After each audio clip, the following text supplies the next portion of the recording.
A drafter day keeps the FPL doctor away. Hello, FPL doctor here, and today I am really saddened to diagnose you with the big red arrow. And this is the most overpriced team, players to avoid. No, we never want to hear that news from the FPL doctor, do we?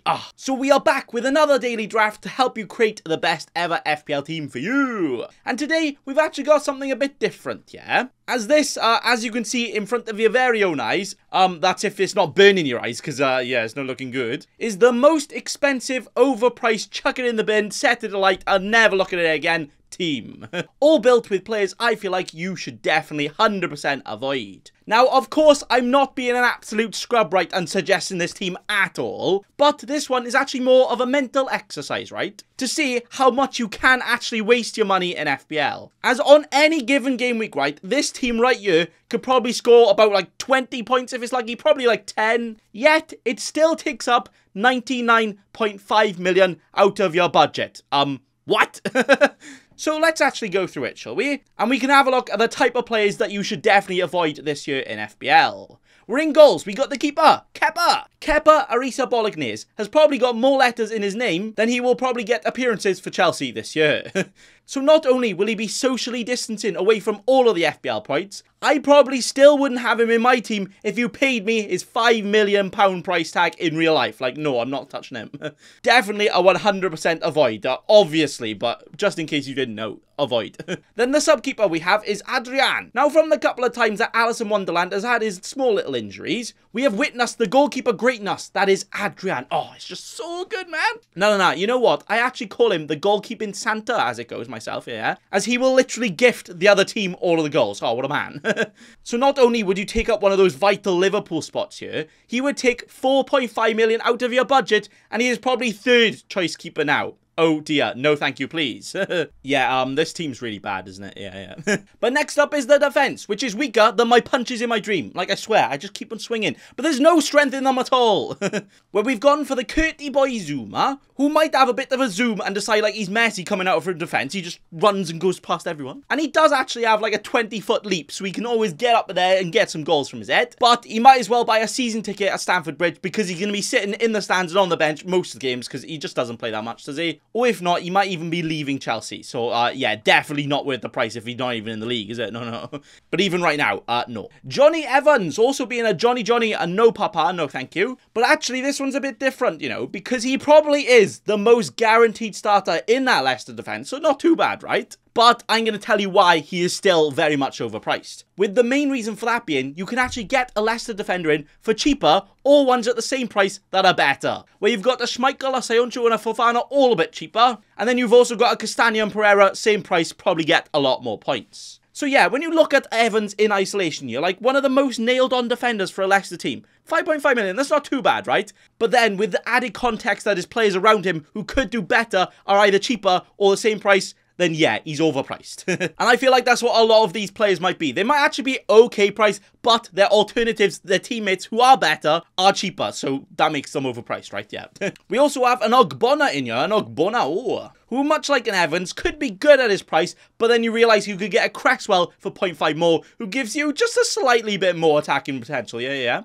Or even a Sufal at the exact same price as well, and yeah, they're just much better options, aren't they? A Joe Gomez is also here, who will probably be just kicking back and relaxing all season. I can't see him playing that much, as he's probably going to be given a lot of time to slowly creep his way back into that team, right? So probably his fourth choice at the start of the season. And then an Eric Bailly, who will also probably be a fourth choice, but this time at the Manchester, after Rafa Varane has come in. So not only has he zoomed his way in, he's kicked Bailly out. I like a bye.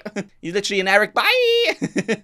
Now, as you notice, most of these could be amazing, great options at some point of the season, only if there's injuries at their team, right? Because they are the backups. So at some point of the season, they could be amazing, amazing value. But at the start of the season, no. All overpriced, all avoid. So you can just grab them, chuck them in a bin, and ignore them forever. But we move up the field to the midfield here, where we have a Raheem Sterling, Mr. Raheem Pounds himself, who had an absolute great Euros, right? And he's also had some amazing great seasons at the Man City, scoring all the goals. But not only did he have a quite quiet season with Man City last year, it could get even quieter this year again. As he's definitely number 2 choice behind Foden right now, but also they might be signing Grealish as well, who probably will be playing in that position as well. So if you look at Raheem Sterling in the pecking order, you're going down, down, down, down, and I get So not only could you be paying 11 million quid for a winger that's not even on any set pieces at all when he's playing, he probably won't play that much at all. So, yeah, definitely not worth it.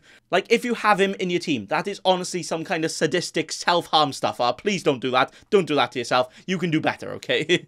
But then next, we have a Jesse Lingardino, who in all of our hearts is probably worth about £200 million, right? Oh, he's amazing. But he is actually looking to stay at Man United now, where he is also priced at 7 million in FPL. And this is another thing to mention here, right? He did very, very well at the second half of last year, right? When he was out on loan. But now he's not on loan. He's going to try and come back at the Man United and try and fight for his place. But unfortunately for him, Bruno is kind of above him. And yeah, mate, you're not playing over Bruno. And like, so now he's going to be a player constantly on the bench and costing 7 million. Like, if he was starting for West Ham, that's a good price. But the scenario on teams and players change all the time, right? So for a bench player for Man United, 100% no. But if he was at another team, then yeah, okay, it would be pretty good. So that is another point to make. Sometimes the price of the player isn't always accurate to the player scenario or the team scenario that's happening, right? He's going to be a bench player, so nowhere near worth that much. But if he was at another team, then yeah, okay, fair enough. But he's not, so I like it. We also have a Banana Silver in here, who is also a really good player, right? When you watch him, you're like, wow,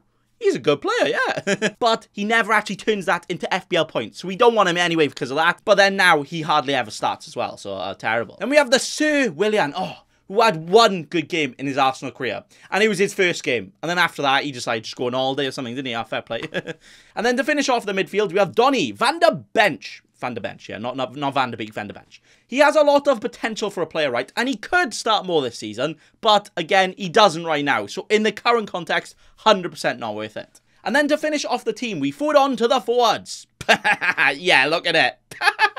Look at the state on that. That is terrible. It's honestly so funny how bad that is. Where we have the elite finisher, Timo Werner. Just kidding. He couldn't even finish his dinner. He's that bad, honestly. So the fact he is still highly priced at 9 million, whilst also not being nailed, no thank you. Like, if a player doing exactly the same as him and never played at a team before just come through the youth ranks, then he would honestly probably be priced at like 5 million. So, yeah, no thanks. We also have a Roberto Firmino. And, if only his FPL points potential were as bright as his teeth, like, come on.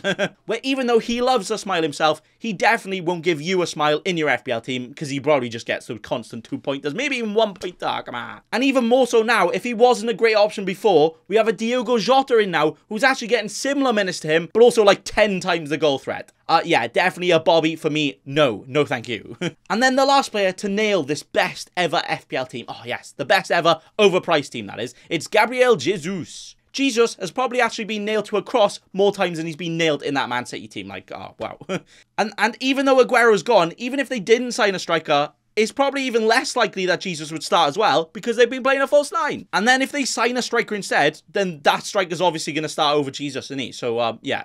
So I really can't see Jesus being involved that much at all for the Man City. So he definitely should not be involved in your FPL team, especially at his price, because it is quite damn expensive. Whoa, that's the point of the video. Whoa, nice.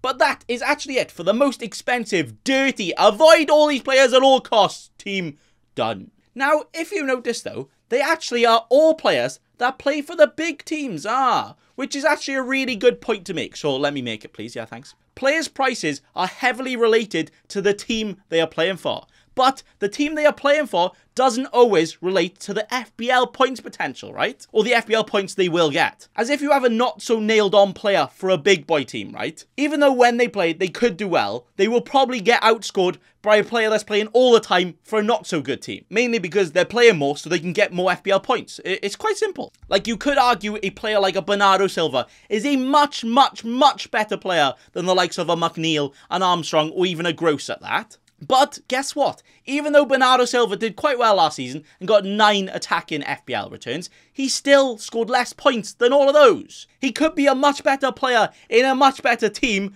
but the fact he's playing less minutes, it doesn't mean anything in the end. So the key point to take away from today is, make sure to choose a player because they are a good FPL option and not because of the team they're playing for. It's all good covering a Man City attacker with like a Gundogan, or covering the Liverpool defence with like a Konate, but at the end of the day, other more important players for different teams can and usually will outscore them in FPL, just because they're playing more minutes, which not only gives more points, but also playing more minutes, so they have the potential to score more. It's actually just as simple as that. So that is the lesson I'm going to love and leave you with today. So thank you all for watching, and remember...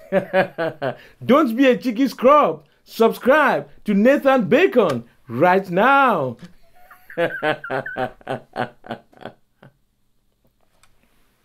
Don't let your memes be dreams.